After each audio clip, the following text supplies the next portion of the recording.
What you're seeing behind me is the edge of the Wilson Farm Fish Habitat Enhancement Project. It was done as mitigation for replacing the Port Mann Bridge and widening Highway 1.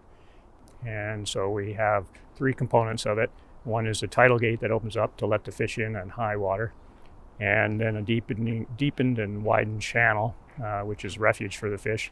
And then what you see behind me now is a new pump station. So we're standing on a dike, and when the water is very high on this side of the dike, it needs to be pumped back into the Coquitlam River. And the old pump there wasn't friendly for fish. When it pumped the water back in through a little sluice here, it would grind them up.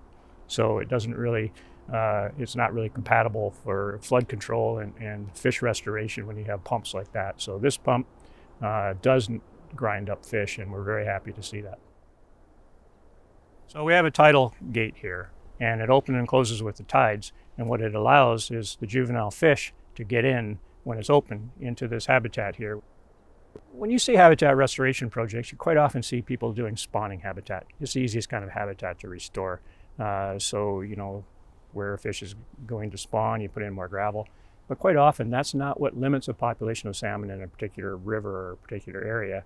It's quite often enough spawning habitat, but what does limit a lot of populations is the ability to rear juveniles. For juveniles to survive, there's very high mortality of juveniles, you know, whether they're from salmon farms and, you know, things like that. Or when you get flooding, you get stranding of juvenile fish in the margins of rivers and things like that. So we'd like to see unimpeded movement of fish. We'd like to see, you know, a balance of flood protection and water for fish. And I think we'd like to see a lot more co-management with Coquitlam dealing with some of these issues as well, and that's being explored right now.